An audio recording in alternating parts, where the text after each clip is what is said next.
오늘 마가복음 12장 이 본문으로 부활에 대한 오해와 이해. 우리가 별로 중요하지 않은 사실에 대해서 오해를 하고 있는 것은 그리 큰 영향이 없을지도 모릅니다. 그러나 진리에 관하여 오해하지 말아야 될 줄 압니다. 오늘 이 메시지가 현세주의를 강하게 가지고 있는 사람에게는 아마 별로 재미없는 메시지일 거예요. 부활이란 죽음 이후의 삶 이후의 삶을 말하는 거거든요. 우리가 사후 중간 상태를 지나서 지금 이 대기 상태에 있는 영혼이 낙원에 들어가 대기 상태에 있는 그 다음 일을 말하는 게 이제 부활인데, 주님 재림 오실 때 나팔 소리와 함께 주님께서 모든 무덤에 있는 자들을 일으키실 때 벌어지게 되는 부활과 영원 천국, 그걸 말하는 것이기 때문에 지금 이 세상 그 다음 단계를 말하는 거라서 이 세상이 너무 좋고 이 세상이 너무 만족스럽고 주님이 가급적 안 오셨으면 좋겠고 이런 마음이 혹 있는 그런 사람들은 오늘 이 말씀이 이걸 왜 이렇게 알아보나 그런 생각이 들지도 모르겠습니다. 그러나 여러분, 우리는 정말 우리가 부활한다는 이 사실, 생명의 부활로 나온다는 이 사실이 우리에게는 아주 값어치 있는 소망입니다. 세상이 살기 좋아졌다고 하지만 죄와의 싸움은 더 치열해졌어요. 죄와의 싸움에 더 치열해졌어. 회개할 죄들이 훨씬 많아졌고, 그야말로 간헐적인 싸움이 지나온 역사 속에 있었다면 지금은 사방이 전쟁터다. 죄와의 싸움 말도 못하지요. 지금 미국은 마약으로 굉장히 신음하고 있다는데 지금 우리 한국도 만만치 않습니다. 그러니까 이 죄와 타락과 완전히 정신을 갉아먹는 이와 같은 것 앞에서 마약이 말 그대로 마귀적인 약이잖아요. 그런 거 앞에서 우리가 날이 갈수록 사실 성경 말씀대로 말세에 고통하는 때가 온다. 여러분, 이러할 때일수록 부활 소망 굳게 잡게 되기를 바랍니다. 우리는 아주 의술이 발달했다고 하지만 점점 노쇠해져 가는 몸. 내 몸이 계속 건강할 줄 알았는데 왜 이렇게 난 병이 생겼을까? 의사는 진단하고 치료하지 살리지를 못하거든요. 그러니까 점점 죽음의 그림자가 드리워지는 거예요. 여러분, 그러한 때에 여러분이 미련을 가지고서 계속해서 이 땅을 향한 미련을 강하게 가지고서 그렇게 새벽에도 말씀드렸습니다마는 기도 제목 잘못 잡는 그러한 사람 되지 마시고 진리 안에서, 말씀 안에서 기도 제목 바르게 잡아야 됩니다. 그리스도의 부활은 우리 믿음과 교회의 반석이다. 아멘입니까? 그리스도의 부활은 우리의 믿음과 교회의 반석이 되는 것이다. 고린도전서 15장에 뭐라고 했는가 하면, 그리스도께서 만일 다시 살지 못하셨으면 우리의 전파하는 것이 헛것이다. 또 너희 믿음도 헛것이 되고 우리가 하나님의 거짓 증인으로 발견될 것이다. 그러나 이것은 거짓말이 아니지요. 왜냐? 우리가 하나님이 그리스도를 살리셨다고 사도가 증거했고 그의 후계자들이 증거했고 오늘날도 교회는 이 하나의 메시지로 하나 되어 있는 것입니다. 존 스토트가 그 얘기를 한 걸로 기억하는데, 언젠가 예수님의 유해가 발견되는 그 무덤이 발견되는 날 기독교는 끝장난다. 여러분, 우리는 빈 무덤의 증인들이고 신자들입니다. 우리가요, 다른 모든 종교들이 좋은 말 이런 말 다 합니다. 그런데 우리가 하나 딱 다른 게 뭐냐? 우리는 우리의 구주가 부활하셨다. 우리의 주님은 부활하셨다. 그래서 우리가 예수님이 행하신 이 부활, 또 그리고 나는 부활이요 생명이니 나를 믿는 자는 죽어도 살겠고 무릇 살아서 나를 믿는 자는 영원히 죽지 아니할 것이다. 이 말씀을 우리에게 주신 예수님의 이 부활, 또 우리의 부활을 잘 이해하는 것이 중요합니다. 그래서 세 가지로 말씀하는데, 첫째, 부활에 대한 오해가 교회사 전체에 이 오해된 것들이 많이 있었어요. 오늘 우리 성도님들 정말 이게 제가 다 정리를 한 겁니다. 그래서 여러분이 잘 숙지해 두시고 부활에 대한 오해를 바로 잡아주는 사역자 하시기 바랍니다. 부활에 대한 오해, 부활이 아닌 거 6가지가 있어요. 이건 부활이 아니에요. 그게 뭐냐면, 첫째, 사람이 회생한 것은 부활이 아닙니다. 예, 부활은 회생이 아니에요. 우리가 사람이 죽었을 때 최소 3일장을 하잖아요. 5일장, 10일장까지 하는 경우도 봤습니다만은 대부분 3일장을 합니다. 왜 그러냐? 하루 있다가 일어나는 일이 있기 때문에 그래요. 하루 있다, 이틀 있다가 일어나는 일도 역사상 드물지 않았어요. 일어나는 일이 있어요. 회생을 하는 거예요. 심장이 다시 뛰고 생명이 다시 돌아오고 이런 일들이 간혹 있거든요. 그러다 보니까 어떤 사람들은 부활했다. 예전에 그 순복음교회에 우리 그 뉴스 이런 거 찾아보면 다 나오잖아요. 그래서 순복음교회에 그런 일이 있었잖아요. 어떤 여학생, 이제 고등학교 3학년 어떤 여학생이 이제 아파서 이제 죽게 됐는데, 이제 이 여자가 부활했다. 이 여학생이 부활했다. 이렇게 해가지고 막 광고하고 부활한 사람 보러 오세요. 그랬다가 이제 한국 교회로부터 저 이상한 교회다 이렇게. 왜냐? 회생은 부활이 아니거든요. 여러분, 성경에도 회생한 사람들이 나와요. 나인성 과부의 아들이 예수님이 다시 살려주셨어요. 근데 이게 부활이냐? 아니에요. 회생한 거고 소생한 겁니다. 야이로의 딸이 죽었는데 예수님이 가서 살려주셨어요. 이거는 소생한 겁니다. 그 이후에 다시 나이 들어 죽은 거 있죠? 이건 소생입니다. 나사로가요, 예수님께서 무덤에서 나오라 부르실 때 걸어 나왔어요. 나사로가 회생한 거지 이것은 부활이 아닙니다. 때때로 여러분이 가지고 계신 성경책에 이 표제들이 있어요. 표제. 그러니까 성경 본문이 아니고 그 단락마다 소제목을 달아놓은 게 그건 성경 내용 아닙니다. 근데 어떤 출판사 보면 나사로의 부활 막 이렇게 적어놔요. 그거 굉장히 잘못된 거고 성경을 잘못 이해한 거죠. 아담 생명으로 다시 사는 게 부활이 아니다. 땅에 속한 자의 형상으로 다시 사는 것은 부활이 아니다.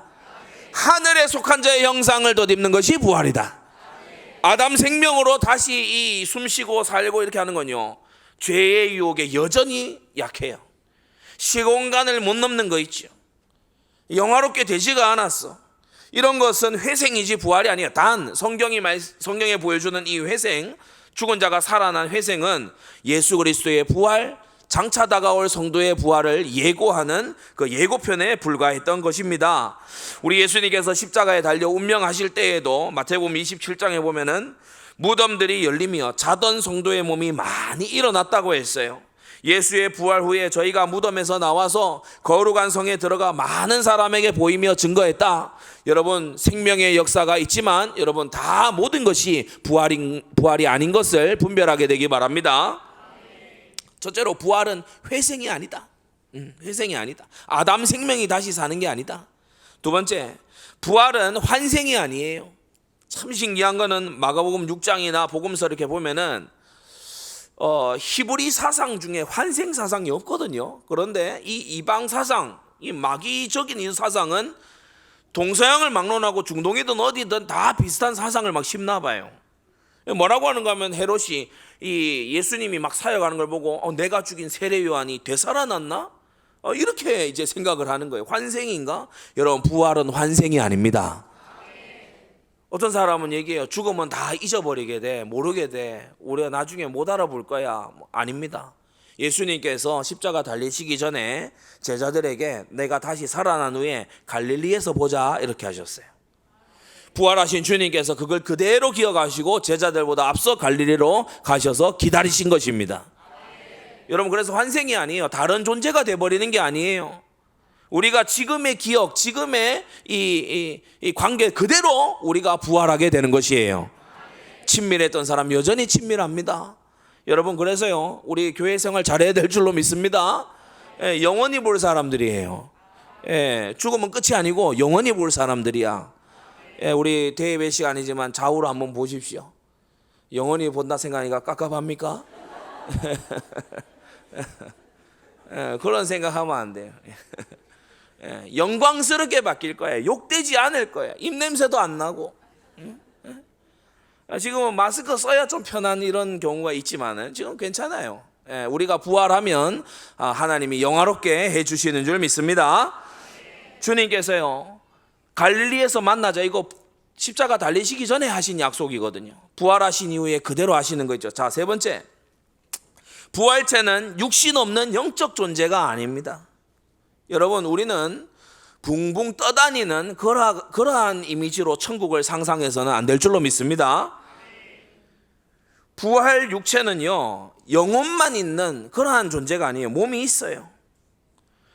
영은 선하고 육은 악하기 때문에 이러한 몸뚱이가 살아나봐야 뭐 하겠냐, 그런 영지주의에 우리는 영향받지 말아야 됩니다. 누가복음 24장에 부활하신 예수님께서 내 손과 발을 보고 나인 줄 알라, 또 나를 만져보라, 영은 살과 뼈가 없으되 너희 보는 바와 같이 나는 있느니라. 예, 그래서 예수님은요, 만질 수 있는 분이에요. 예, 어떤 분이 그 얘기를 하더라고요. 이번에 그 플로리다에 컨퍼런스 갔더니 어떤 분이 그 얘기 하더라고요. 부활이라 뭐냐? 예수님과 초밥 먹는 게 부활이다. 예수님이 생선 드셨다 이거죠. 예. 구운 생선입니다. 엄밀히 말하면 타닥기. 예. 구워서 드셨어요. 그러니까 예수님하고 생선 나눠 먹는 게 그 부활이에요. 여러분, 부활해서 우리가 주님과 식탁 교제도 하고요. 부활해서 우리가 천국에서 서로의 거처도 가보기도 하고요. 할렐루야. 저는 천국에 가면요, 가보고 싶은 두 사람 집이 있어요. 뭐 노크하고 벨 누르고 이렇게는 안 할 겁니다. 호련이 나타나니까. 그렇지만 많은 분들이 아마 찾아가지 싶어요. 베드로의 집, 요나의 집, 요 두 군데는 제가 좀 가보려 그래요. 예, 베드로의 집, 그 아마 많이들 모여있지 싶어. 예, 그래 가서 또 좀 복음서에 다 기록 안 된 거 좀 더 얘기해 보라고. 그러지 제가 듣고 싶고, 또 요나에겐 꼭 물어볼 게 있어요. 그 물고기가 무슨 물고기였냐? 제가 꼭 물어보고 궁금한 부분입니다. 그날에 우리가 얼굴과 얼굴을 대면하는 것처럼 우리가 알게 될 것이다.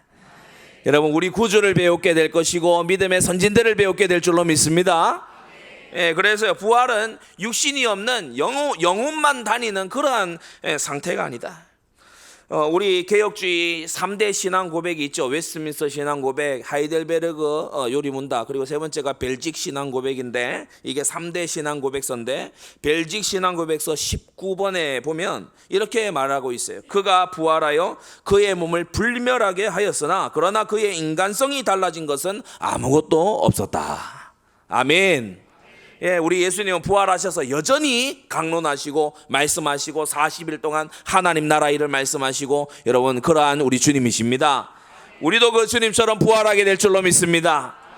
자, 네 번째, 부활은 의인만 하는 게 아니죠. 우리가 때때로 성경을 구체적으로 잘 모르다 보면, 야, 예수님 안 믿으면 너 부활 못해, 예수님 믿어야 부활해, 그런 경우가 있는데 약간 지식이 짧아서 그래요. 예, 심판의 부활로 다 나와요. 그래서 죽어서 끝이 아니에요. 죽어서 끝이 아니에요. 죽어서 끝이면 불신자는 다행이지. 죽어서 멸절되면 불신자는요, 차라리 그게 나아요. 근데 죽는다고 끝이 아니라고. 선한 일을 행한 자는 생명의 부활로, 이 선한 일이 뭐라고 했습니까? 하나님의 보내신 자를 믿는 그 일을 하는 사람, 여러분, 생명의 부활로 나오게 됩니다. 악인들은 심판의 부활로 나오게 되는 거예요. 디모데후서 4장 1절에 우리 주 예수님은 산자와 죽은 자를 심판하실 것이라고 했습니다. 그래서요, 무덤에 있던 자들이 다 그의 음성을 들을 때가 온다. 선한 자도 악한 자도, 구원받은 자도 구원 못 받은 자도 다 그의 음성을 듣고 심판대 앞으로 나오게 된다는 거예요. 마태복음 10장 28절에 주님께서 몸은 죽여도 영은 죽이지 못하는 자들 두려워하지 말고 오직 영혼과 몸을 지옥에 멸하시는 하나님을 두려워하라고 했습니다. 여러분, 사람은 몸만 멸할 수 있어요. 전쟁을 하거나 테러를 벌이거나 이러면 사람은 몸을 죽일 수 있겠죠. 국가가 또 처형을 하거나 몸을 죽일 수 있겠죠. 그러나 우리 하나님은 심판을 위해서 악인의 몸을 부활시켜서 그의 전인을 멸하시는, 그의 전인을 지옥에다가 멸하시는 어미하신 하나님이십니다. 그래서 경외해야 돼요. 참으로 두려워할 자가 하나님이신 것을 알아야 됩니다. 자, 다섯 번째, 부활 때에는 결혼이 없어요. 이때 우리 그 남집사님들 너무 크게 아멘하면 좀 이상합니다. 결혼이 너무 괴로워도 부활 때에는 결혼이 없어요. 할렐루야 이럴 내용이 아니고, 부활 때 결혼이 없다 이 말은 부활해서는 생육을 안 해요. 오늘 이 본문에도 보면은 자녀를 두지 못해서 이렇게 형사 취수제를 하다가, 그러니까 형사 취수, 형이 죽음으로써 이제 형수를 취해 이 계보를 이어나가는 이 제도가 구약 율법이거든요. 왜냐하면 이 후계가 너무 중요하니까, 메시아 오실 계보가 너무 중요하니까 이 율법의 제도로 있었단 말이에요. 그래서 이 사두개인들이 이걸 이제 빌미로 삼아서 이 복잡한 상황을 설정해 가지고 이제 공격적인 질문을 하는 겁니다. 이런 상황이 있다고 해요. 칠형제가 있는데 이런 상황이 있다고 해봅시다. 그러면 이 부활해 가지고 누구 부인이 되는 거지요? 그러니까 뭐 따지려고 질문하는 거예요. 근데 예수님께서 성경도 하나님 능력도 모르니까 너희가 오해한 거다. 오해한 거다. 부활 때에는 장가도 아니 가고 시집도 아니 가고 하늘에 있는 천사들과 같이 남자 여자 나누고 그런 거 안 하고 뭐 이렇게 결혼해서 생육하고 이런 거 부활 때에는 그런 거 안 한다. 여러분, 부활에는 생육이 없습니다. 부활 때에는요 더 이상 사람이 태어나는 일이 없어요. 이 말은 무슨 말이냐? 사후 구원이 없다는 것입니다. 사후에는 구원의 기회가 없어요. 저 로마 천주교회에서는요 이상한 얘기들 합니다. 우리는 이제 교회에 오래 다니신 분들은 혹 모를 수 있는데 뭐 유아 림보, 선조 림보 이런 얘기를, 림보 있잖아요. 우리 림보는 뭡니까? 이게 림보잖아요, 그죠? 해보셨어요? 림보 이게 지나가는 거 계속 낮아지잖아요. 림보 아슬아슬한 거, 그 가장자리, 뭐 끄트머리 뭐 이런 이제 뜻인데 그 낙태된 아이들, 그리고 막 믿음에 대해서 듣기 전에 죽은 아이들, 이런 아이들이 전부 연옥의 그 림보에 가 있다.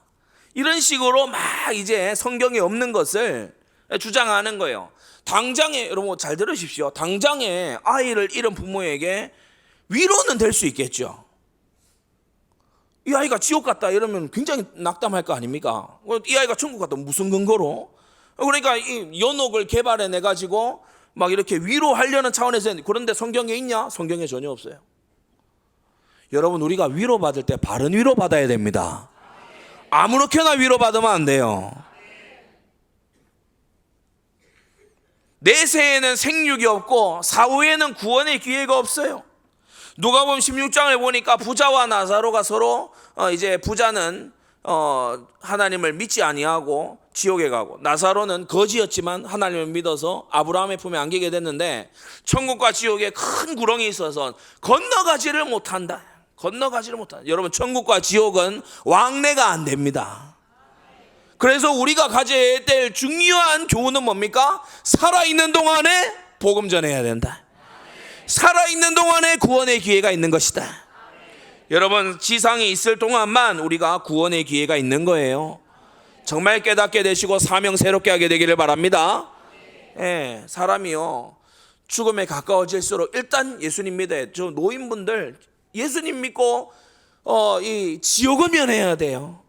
여러분, 사명감 가지고 현장에 전도하시기 바랍니다. 여섯 번째, 이게 이제 오늘 여러분이 아마 새롭게 알게 되실 내용입니다. 뭐냐? 부활은 인간이 신이 되는 게 아니에요. 영화로운 인간이 되는 거지 신이 되는 게 아니다. 신성화되는 것이 아니다. 그럼 누가 이런 주장을 합니까? 로마 천주교가 이 주장을 합니다. 로마 천주교의 신학이 이 신성화의 신학이에요. 로마 가톨릭 천주교는 주장을 하기를 은혜는 자연을 초자연화한다. 그래서 이들이 만들어낸 아주 비성경적인 이 예식이 이 화채설 성찬입니다. 우리는 주님이 기념하라 하셨잖아요. 그래서 이게 기념용이에요. 우리가 떡과 포도주 이것은 기념용입니다. 맞으면 아멘 하세요. 예, 기념하기 위함입니다. 주의 죽으심을 기념하기 위한 것이에요. 예, 나를 기념하라 하셨잖아요. 예, 그리고 거기에 은혜는 함께 주어지는 말씀을 통해 하나님 또 은혜 주시는 줄 믿습니다. 그런데 이 로마 천주교는요, 이 떡이 사제가 위에 기도하고 이렇게 할 때 실제 예수님의 몸이 살이 된다는 거예요. 실제 살을 먹는 거야. 이 사람들의 신학이 그거라니까요. 그게 화채설 transubstantiation입니다. 본질의 트랜스퍼, 본질의 트랜스포메이션, 본질의 변화.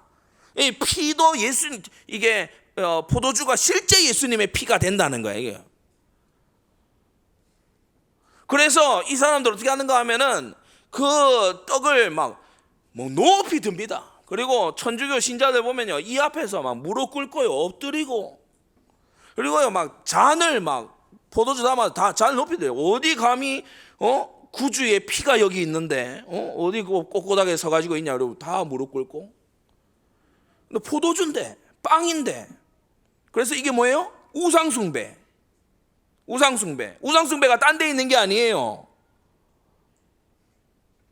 그게 포도주고 빵인데 그 형상에다가 무릎을 꿇잖아요. 더 끔찍한 거는요, 이걸 받아 먹으면서 마시면서 이들의 이 로마 가톨릭의 신학이라고 하는 것이 모든 악한 독사들이 나오는 독사 속을과도 같습니다. 뭐냐? 예수님의 살과 피를, 실제 살과 피를 먹음으로써 이것을 그들은 성례전적 연합이라고 얘기를 하는데, 살과 피를 먹음으로써 점점 신이 되어 가는 거예요. 내 피는 점점 줄어들고 예수 피로 점점 채워져 가는 거예요. 아마 오늘날 개신교에서 이 잘 못 배운 사람들은요, 여기 적혀 있는 대로 십자가에서 하나님이 인간이 되시, 인간이 하나님과, 신성과 인성이, 하나님과 인간이 십자가에서 만났습니다 하면 아멘 할 겁니다. 우리가 예수 피로 채워지고 우리는 줄어들고 점점 그렇게 그 아멘 할 거예요. 그게 무슨 소리인지를 모르고. 여러분, 오늘 정말 바르게 분별하게 되기를 바랍니다. 부활은 인간이 신이 되는 게 아니에요. 우리가 칭이 의롭다 하시는 것이 주님께서 의롭다고 해주시는 것이지 의를 주입시키는 것이 아닌 것처럼, 의의 주입이 아니고 의의 전가인 것처럼, 이 부활 또한 신성이 인성화되거나 인성이 신성화되는 그러한 일이 아니라는 거예요. 칼빈주의 3대 신학자 중 하나인 헤르만 바빙크는 그의 제개혁 교의학 리폼드 도그매틱스 제288항에서 이렇게 말합니다. 로마교는 그리스도 안에서 실현된 인간의 최후 운명을 그 영혼과 하나님의 신비로운 혼합으로 본다. 그리고 이것은 성경이 가르치는 것이 아니다. 성경이 가르치는 것이 아니다. A mystical fusion. A mystical fusion. 신비로운 퓨전. 여러분, 퓨전이 뭐죠? 우리 식당에 가면 퓨전 요리 이렇게 하잖아요. 퓨전 요리. 막 한식과 양식의 퓨전 막 섞잖아요, 그죠? 서로 막 안 섞게 되는 걸 막 섞잖아. 그것처럼 인간 영혼과 하나님이 퓨전한다는 거. 예, 로마 천주교에서는 이런 것을 가지고서 가르치. 여러분, 우리가 종교 개혁을 계속해서 이어나가야 됩니다. 제가 생각하기에 성당에 다니는 일반 사람들은 아마 여기에 대해 동의를 안 할 거예요. 그런데 교리가 이래요. 예, 교황청 교리가 이렇다고. 부활은 인간이 신이 되는 게 아닙니다. 우리는 마지막 날 부활로 온전히 영화롭게 되어 천국에 입성하여도 여전히 하나님과 어린 양을 찬송하는 피조물일 것입니다. 우리는 결코 하나님이 될 수 없어요.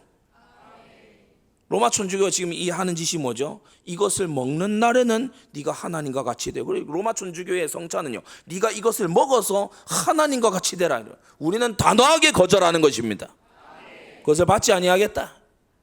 그러한 의미의 것이라면, 그러한 그 잔을 숭배하는 용이라면 우리는 그 잔을 받지 아니하겠다. 이것은 변질된 거고 우상 숭배고 선악과고 악한 것이고 모든 악한 것의 뿌리가 되는 거예요. 여러분 로마 천주교 교리에 되면요, JMS는 명함도 못 내밉니다. JMS에서는 JMS 그놈만 내가 신이라 하잖아요. 천주교는 다 신이 되겠다는 거예요.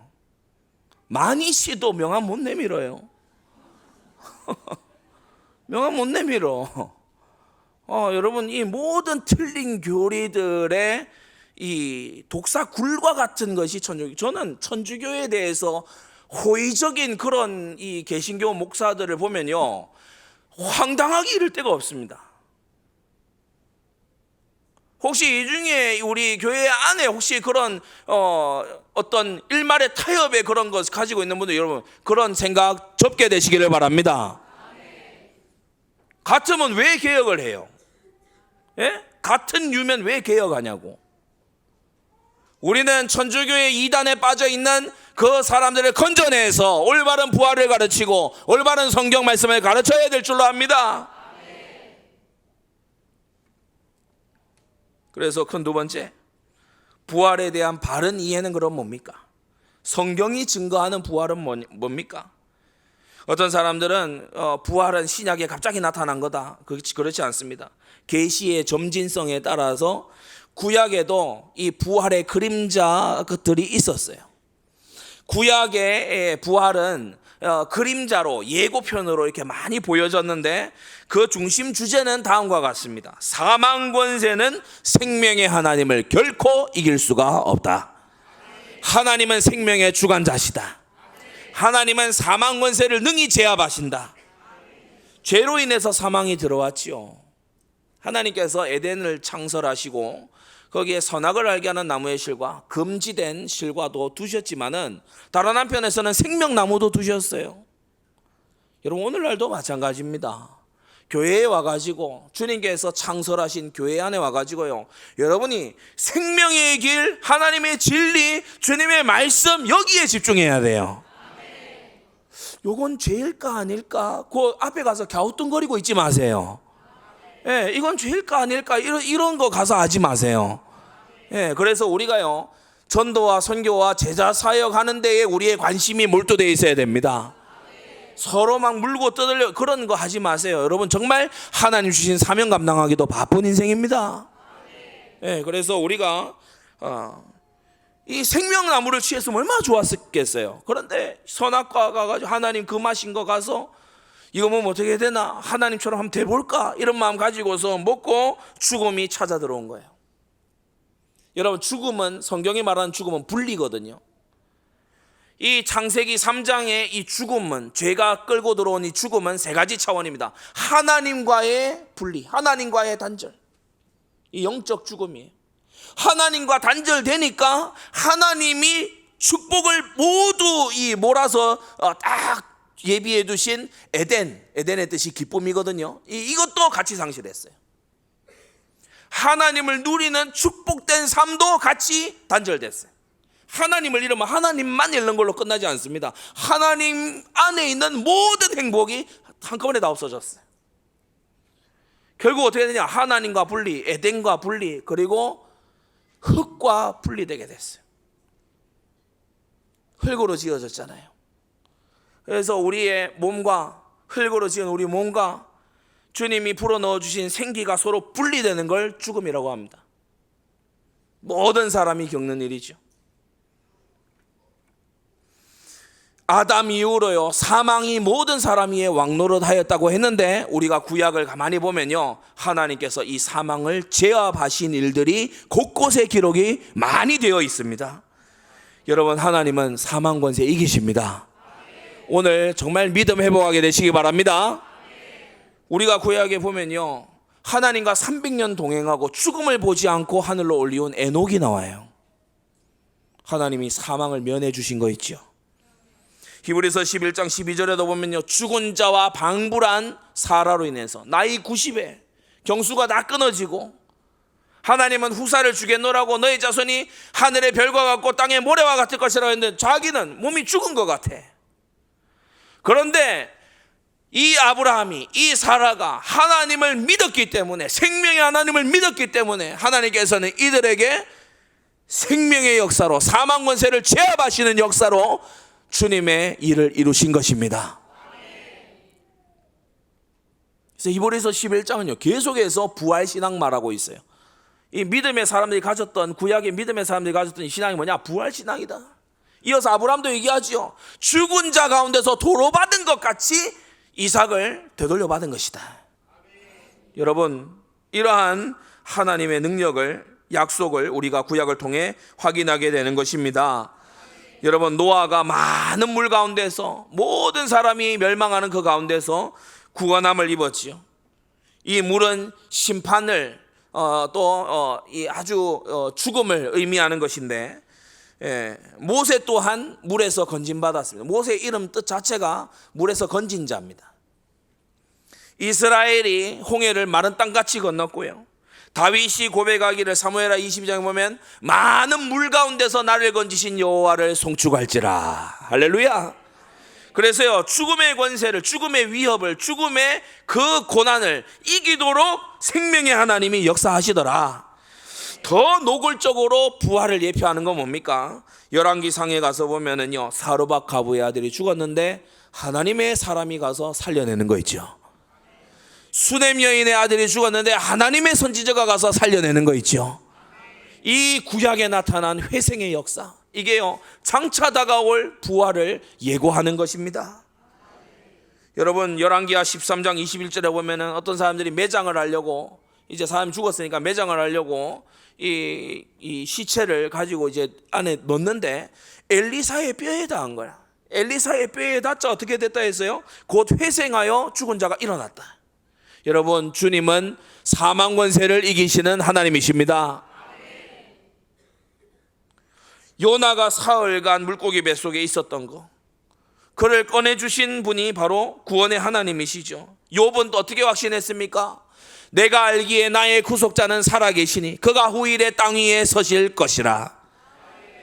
내가 나의 육체 밖에서 하나님을 보랴. 그 무슨 말이냐? 나의 이 질병으로, 문둥병으로 아주 쇠폐해져가는 이 육신 말고 내가 구주를 두 눈으로 보게 될 날이 오게 될 것이다. 부활 소망, 부활 신앙 가진 거 있죠. 불못불에서 건지시고 사자굴에서 건지시고요. 에스겔에건요 마른 뼈가 일어나 여호와의 큰 군대를 이루는 환상까지 보여주셨어요. 여러분, 구약은 생명의 하나님이 사망 권세를 이기신다, 이 메시지로 가득한 것입니다. 이사야 25장 8절은요 직설적으로 우리에게 알려줘요. 저가 사망을 영원히 멸하실 날이 올 것이다. 26장 19절에도요 너무 영광스러운 구절 아닙니까? 저 이번 주에 우리 성도님들 이 구절요 곱씹으면서 좀 암송하시면 좋겠어요. 너무 힘나고 너무나 소망이 있는 그런 구절입니다. 주의 죽은 자들은 살아나고 우리의 시체들은 일어나리이다. 티끌에 거하는 자들아 너희는 깨어 노래하라. 주의 이슬은 빛난 이슬이니 땅이 죽은 자를 내어 놓으리로다. 땅이 죽은 자를 내어 놓으리로다. 구약의 의미. 질병이 있습니까? 괜찮습니다. 죽습니까? 괜찮습니다. 땅이 죽은 자를 내어 놓으리로다. 주의 이슬은 빛난 이슬이기 때문에 이것이 이루어진 게 작은 둘째로 신약이죠. 신약의 성취되는 부활입니다. 그리스도께서 사망을 정복하셨습니다. 그리스도께서 사망을 정복하셨습니다. 우리가 사실 매주일이 부활절이에요. 매주일이 부활절이에요. 그리스도가 죽음을, 사망을 정복하셨다. 여러분, 염려와 근심, 뿌리 깊은 거 오늘 뽑아내시기 바랍니다. 나의 구주는 사망을 정복하셨다. 나의 구주는 물 위를 걸으시고, 나의 구주는 죽은 자를 살리시고, 나의 구주는 하늘로서 내려온 만나와 생수가 되셔서 나를 살리시는 주님이시다. 마태복음 28장 6절에 그가 여기 계시지 않고 그의 말씀하시던 대로 살아나셨느니라. 로마서 4장 25절에도요 예수는 우리의 범죄함을 위하여 내어줌이 되고 또한 우리를 의롭다 하심을 위하여 살아나셨느니라. 여러분, 이 예수님의 부활 속에요, 뭐라고 얘기하냐? 에베소 2장 5절은요, 우리의 생명이 들어있다라고 말하고 있습니다. 허물로 죽은 우리를 그리스도와 함께 살리셨고, 할렐루야. 그래서 지금 우리가 이 만져지는 이 흙에 속한 자의 형상을 입은 것처럼 우리가 장차 하늘에 속한 자의 형상을 입을 날이 오게 될 것이다. 바울이 고린도전서 15장에서 설명하잖아요. 너희가 이 무언가 심을 때에 장래 형체를 심는 게 아니지 않느냐. 과일로 한번 설명해 볼까요? 수박 한 통 통째로 가서 탁 심는 게 아니잖아요. 수박 씨를 심는 거죠. 수박 씨를 심는 겁니다. 씨를 심는 거예요. 마찬가지로 예수 그리스도 부활 생명이 우리 안에 있는 줄 믿습니다. 주님의 때가 되면요, 이게요 형체로 나타나는 거예요. 하늘에 속한 자의 형상으로 나타나게 되는 것입니다. 요한복음 5장 25절, 죽은 자들이 하나님의 아들의 음성을 들을 때가 오나니 곧 이때라. 듣는 자는 살아나리라. 28절 29절에도요, 무덤 속에 있는 자가 다 그의 음성을 들을 때가 온다라고 했어요. 지금은 전도자의 말을 듣고 안 듣고 싶어서 물러가고, 또는 안 듣고 싶어서 물리치고 이럴지도 모릅니다. 그러나 무덤에 들어갔다면 다 예수님의 음성을 들을 날이 오게 된다. 빠짐없이 예수 그리스도의 음성을 들을 날이 반드시 오게 된다. 이거 가서 알려줘야 되잖아요. 선한 일을 행한 자는 생명의 부활로, 악한 일을 행한 자는 심판의 부활로 나아오리라고 우리 주님께서 말씀하셨습니다. 이 부활, 이 생명의 부활, 이것을 바울은 달리 표현하길 몸의 구속, 몸의 구속. 구미에서도 이 말씀을 전했는데, 여러분, 주님께서 우리의 연약한 몸을 얼마나 아끼고 사랑해 주시는지, 우리의 연약한 몸을 주님께서는요 소중히 다루세요. 마지막 날에 내가 너의 죽을 몸을 내가 살려주겠다. 주님께서 여러분의 눈과 귀와 코와 입을 소중하게 보고 계십니다. 주님께서 우리의 팔과 다리와 발을 소중하게 여기고 계십니다. 주님은 몸의 구속을 해주겠다고 말씀하십니다. 주님께서요 환생이 아니라고 했죠. 전혀 다른 어떤 그런 것이 아니라 우리가 서로 알아볼 수 있게끔 이 멸망의 아래 처해 있는 이 몸을 영화롭게 주님께서 이걸 건져주겠다고 하시잖아요. 그래서 부활신앙을 올바로 가진 사람은요, 우리가 주님이 소중하게 여기시고 귀하게 보시는 이 몸으로 죄 지을 수가 없는 거예요. 주님이 이 몸을 귀하게 보시잖아요. 우리가 주님과 연합하여 지체가 됐잖아요. 장기의 지체가 될 수 없는 줄 믿습니다. 우리가 주님이 귀하게 보시는 우리의 눈동자잖아요. 우리가 눈으로 허망한 것을 쫓아가서는 안 될 줄로 믿습니다. 주님이 귀하게 보시는 우리 입과 혀잖아요. 우리가 함부로 마구 불신앙을 내까려서는 안 될 줄로 믿습니다. 주님이 우리 몸을 귀하게 보십니다. 주님이 우리 몸을 귀하게 아껴주세요. 우리의 연약한 육신을 사랑해 주세요. 때때로 우리는 우리 몸을 멸시할 때도 있지만 우리는 멸시해, 주님은 우리의 몸을 구속하겠다고 하세요. 여러분, 이 주님의 놀라운 사랑 앞에 우리가 자세를 고쳐야 할 줄로 압니다.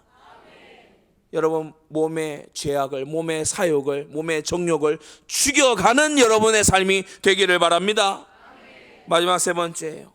이 부활은 이미, 그러나 아직, already, not yet, 이미 우리에게 부활 생명으로 주어졌고, 예수 그리스도를 믿고 영접한 자들에게마다 이 부활 생명이 주어졌고, 그러나 아직 우리는 몸의 구속을 기다리고 있는 그 중간 상태에 놓여 있는 것입니다.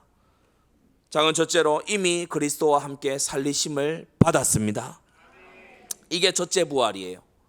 첫째 부활은 영적 부활을 말하는 것입니다. 계시록 20장 6절, 이 첫째 부활에 참여하는 자들은 복이 있고 거룩하도다. 둘째 사망이 그들을 다스리는 권세가 없다. 둘째 사망은 뭐죠? 지옥에 영원히 멸망하는 거. 영혼과 육신이 갈라지는 게 첫째 사망이고, 하나님의 모든 자비, 하나님의, 이를테면 에덴, 하나님의 모든 기쁨과 자비, 그것과 영원히 단절되는 게 둘째 사망이에요. 그런 일이 첫째 부활에 참여한 자에게는 일어나지 않는다. 할렐루야. 골로새 3장 1절에요. 너희가 그리스도와 함께 다시 살리심을 받았으면, 과거형으로 말하고 있습니다. 우리는 이미 그리스도 안에서 다시 살리심을 받은 사람들입니다. 부활 생명이 우리 안에 있는 거예요. 골로새 3장 3절에도요. 너희가 죽었고 너희 생명이 그리스도와 함께 하나님 안에 감추었음이라 라고 했습니다. 에베소 2장은요 더 영광스러운 우리의 현재를 말하고 있죠. 저 오늘 이게 서울로 올라오면서요 영광스러운 현재를 묵상하는데 너무 감사한 거예요. 영광스러운 현재. 사랑하는 성도 여러분, 그리스도 예수를 구주로 삼은 성도 여러분, 여러분의 현재가, 여러분의 현재 좌표가 어딘지를 들으십시오. 허물로 죽은 우리를 그리스도와 함께 다 살리셨고 너희가 은혜를 구원을 얻은 것인데 또 함께 일으키사 그리스도 예수 안에서 함께 하늘에 앉히셨다. 우리의 현조소가 하늘입니다. 우리는 그리스도와 연합하였으므로 그가 계신 곳에는 우리도 있다. 우리 생명은 그리스도 안에 감추어져 있다. 놀라운 현재 아닙니까? 두 번째, 그리스도께서 심판주로 재림하실 때에, 그때에 살리실 것을 아직 기다리고 있는 우리입니다. 이게 둘째 부활이죠. 몸의 부활입니다. 요한일서 3장 2절에는요 그가 나타나심이 되면 우리가 그와 같을 줄을 아는 것은 그에 계신 그대로 볼 것을 이남이니 라고 했어요. 여러분, 지금은 우리가 계시의 비달에서 말씀을 통해서 예수님을 알고 배우고 그렇게 합니다. 1세기 제자들이 누렸던 그 영광을 우리는 누리지 못하고 있지요. 그러나 여러분, 장차 우리 주님의 손을 맞잡을 날이 오게 될 것입니다. 우리 주님과 손을 맞잡고 함께 거닐 그날이 오게 될 줄로 믿습니다. 그에 계신 그대로 볼 것을 이남이니. 할렐루야. 이 영광스러우니 이게 이제 이 계시의 신학이 아니고 이 천상의 신학이거든요. 하나님을 대면하여 아는 그와 같은 그 기쁨 속으로 우리가 들어가게 될 것이다. 여러분이 혹시 봄철에 피는 꽃들이나 그리고 뭐 미세먼지 없는 날의 그 하늘, 화창한 그 날들이나 그리고 아주 뛰어난 풍경을 자랑하는 그런 경관을 보신다면 생각하십시오. 그 모든 것을 지으신 분은 얼마나 더 아름다우실지 생각하십시오. 그 모든 것을 말씀 하나로 지으신 하나님은 얼마나 더 위대하실지를 생각하십시오. 그 하나님과 마주할 날이 온다. 로마서 8장 11절, 예수를 죽은 자 가운데서 살리신 이의 영, 뭡니까? 성령. 누굽니까? 성령 하나님. 너희 안에 거하시면 그리스도 예수를 죽은 자 가운데서 살리시니, 누굽니까? 성부 하나님. 너희 안에 거하시는 그의 영으로 말미암아 너희 죽을 몸도 살리시리라. 할렐루야. 이 부활에는요 삼위 하나님, 성삼위 하나님이 모두 개입되어 있어요. 성부 하나님은 그의 아들을 시작으로 모든 택자들을 죽음 가운데서 일으키시고, 성자 예수님은 친히 사망을 맛보시고 죽음 가운데서 일어나시고, 성령께서는 보증이 되시고 인치심이 되셔서 그 부활 생명 가진 자 속에서 새로운 소욕이 일어나게끔 계속해서 사역하시는 성삼위 하나님의 공통의 이 사역이 바로 부활에 있는 것입니다. 놀라운 영광 아닙니까? 놀라운 영광이죠. 그날은 어떠할 것이냐? 데살로니가전서 4장, 주께서 호령과 이 호령의 내용이 뭘까? 계시록에 여러 이제 해석들이 분분합니다만은 대부분 이 호령일 거라고 얘기해요. 여러분 궁금하죠? 주님께서 마지막 날 딱 나타나셔서 그 날과 때와 시는 모르잖아요. 근데 주님께서 뭐라고 호령하실지 궁금하지 않습니까? 얍! 이러시진 않을 거 아니에요. 주님의 호령이 뭘까라고 했을 때 많은 신학자들이 계시록을 이렇게 보면서 정통 신학자 얘기합니다. 이 호령일 것이다. 뭐냐? 보라, 내가 만물을 새롭게 하노라. Behold, I make all things new. 너희들은 모두 보아라, 내가 만물을 새롭게 하노라. 그때 무덤에 있던 자들이 뛰쳐나오고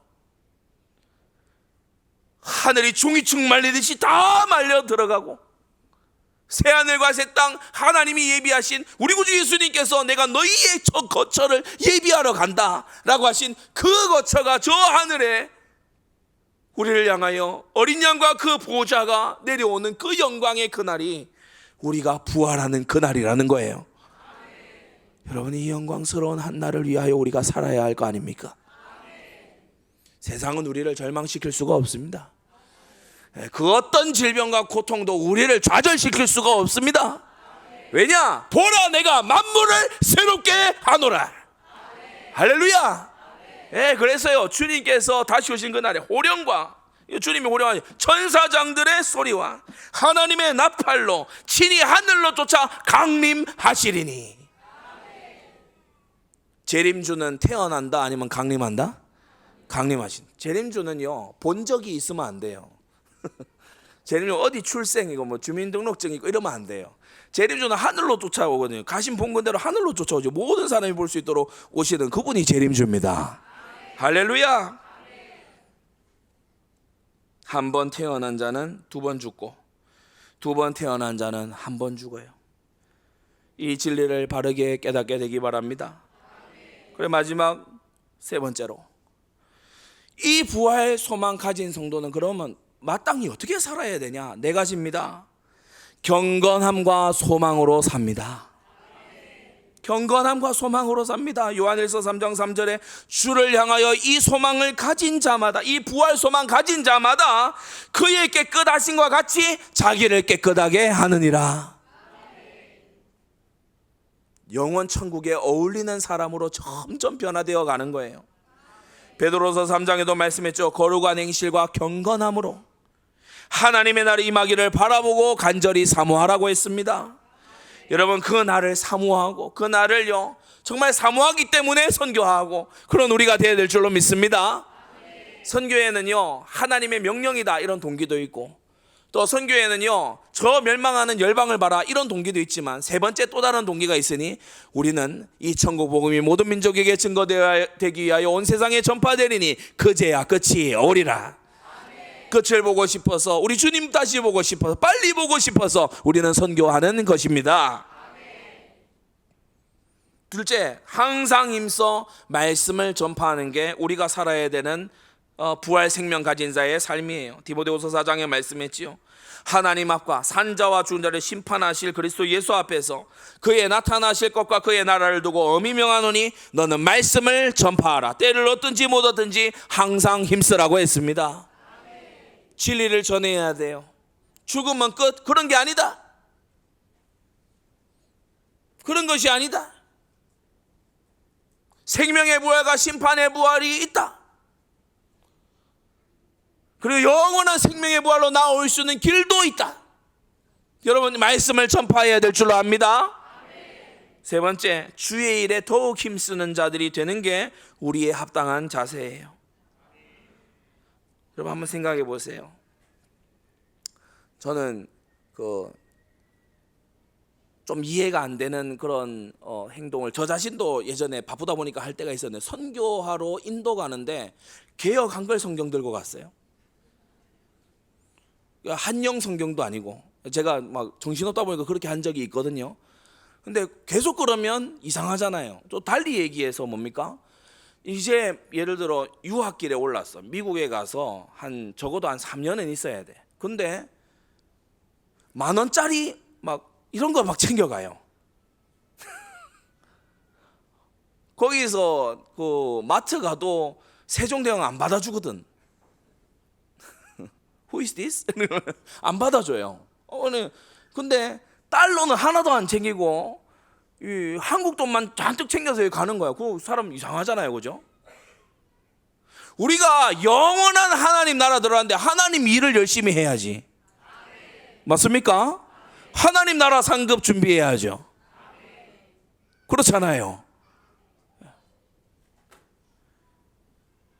고린도전서 15장이에요.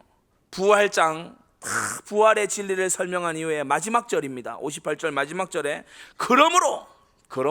그러므로의 인생, 그러므로 내 사랑하는 형제들아, 견고하며 흔들리지 말며 항상 주의 일에 더욱 힘쓰는 자들이 되라. 이는 너희 수고가 주 안에서 헛되지 않은 줄을 알미니라. 할렐루야. 주를 위한 수고만 영원히 남습니다. 주를 위해 땀 흘린 것만 영원히 남습니다. 주를 위해 드린 것만 영원한 것이에요. 네 번째, 이 부활 소망 가진 성도는요, 이 부활의 생명으로, 이 부활 소망으로 피차 위로하고 격려하는 것입니다. 데살로니가전서 4장이에요. 그리하여 우리가 항상 주와 함께 있으리라. 부활하여서 우리가 주와 항상 함께 있게 될 것이다. 그러므로 이 여러 말로 서로 위로해라. 틀린 위로 받으면 안 되겠죠. 열정탐꾼이 와갖고 와 우리 다 죽게 생겼다, 와 우리 다 힘을 합치자, 이런 이상한 위로 받아버리면 안 되겠죠. 여러분, 이상한 틀린 위로가 아니고 진리에 속한 위로를 받아야 됩니다. 여러분, 사역을 하실 때요, 영원을 두고서 사역을 하셔야 돼요. 어떤 사람에게 사역을 하는데요, 이 사람이 오직 현실만 바라보도록 그렇게 하는 거예요. 어느 정도 현실 바라보냐? 예배고 뭐고 나 주일날 장사하러 갈란다. 뭐 내가 뭐 전도 선교, 뭐 내가 선교 나갈 그런 지금 입장이냐, 내 상황이 지금 이렇고 내 여건이 이런데, 그래 그 사역자 가가지고 그래 맞아, 뭐 일단 기도해서 요것부터 해결해 놓고. 여러분, 아닙니다. 우리가 믿음의 기준이 바뀌어야 돼요. 하나님은 영원 세계를 준비해 놓으셨다. 영원한 곳에서 중요한 게 가장 중요한 거예요. 결론입니다. 누구에게든 영원한 두 현실은 다가오고 있어요. 여러분, 부정하지 못할 이 엄중한 현실 앞에 여러분이요, 정말 전도자의 마음으로 새로워져야 됩니다. 누구에게든지 영원한, 여러분 이 단어의 무게를 한번 가히 짐작이 되십니까? 끝나지 않을 두 현실이 누구에게나 다가오고 있어요. 누구에게나. 그래서 복음을 전하러 보냄받고 가서 전해서 듣게 하고, 듣는 자를 믿게 하고, 믿는 자를 부르게 하는 이것이야말로 주님께서 가장 귀히 여기시는 하나님의 일인 것입니다.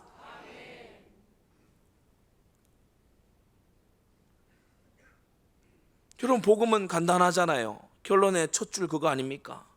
사망에서 부활하신 예수 그리스도를 믿으면 구원받습니다. 아니, 지금 7 어절밖에 안 되는 사망에서 부활하신 예수 그리스도를 믿으면 구원 얻는다, 이거밖에 안 되는 거를 못 듣고 있다는 거예요. 못 듣고 있다고. 이걸 모르고 못 듣고 전해 듣지 못했어요.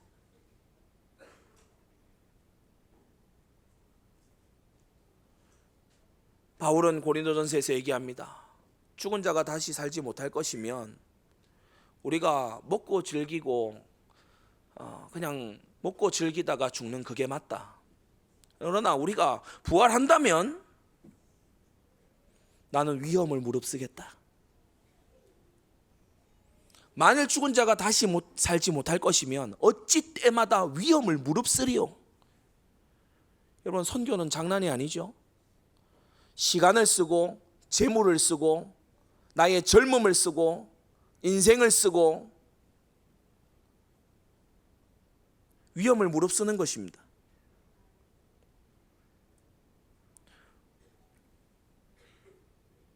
으쌰으쌰 하는 분위기 때문에 그렇게 합니까? 그렇게 한다면 언젠가 시험 될 겁니다.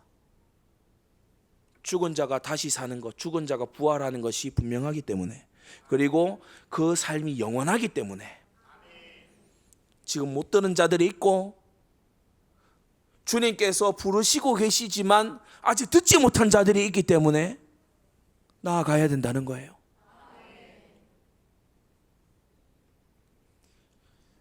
더 나아가서 오해된 부활을 바로 잡아 이해시켜 줘야 됩니다. 6가지 오해되어 있는 걸요, 여러분 바르게 잡아주는 여러분 되시기를 바랍니다. 부활 생명과 부활 소망으로 4가지 일에 여러분이 합당한 삶을 살게 되시기를 주 예수님의 이름으로 축원합니다. 기도하겠습니다. 걸어가신 아버지 하나님, 오늘 부활에 대한 오해와 성경적인 올바른 이해를 우리로 하여금 듣게 하시니 감사드립니다. 구주 예수 그리스도께서 먼저 이루신 이 부활의 영광 속에 우리도 장차 들어가게 될 것이니, 아직 이 부활의 영광을 알지 못하고 부활의 이 장래를 알지 못하는, 영원한 현실을 알지 못하는 그 수많은 사람들에게 나아가 주의 죽으심과 부활을 증거하는 우리 전도자의 삶이 될 수 있도록 은혜 내려 주시옵소서. 가장 중요하고 가장 영원한 이 일에 우리의 눈이 열리고 우리의 손과 발이 쓰임 받도록 역사하여 주시옵소서. 예수 그리스도의 이름으로 기도드리옵나이다. 아멘.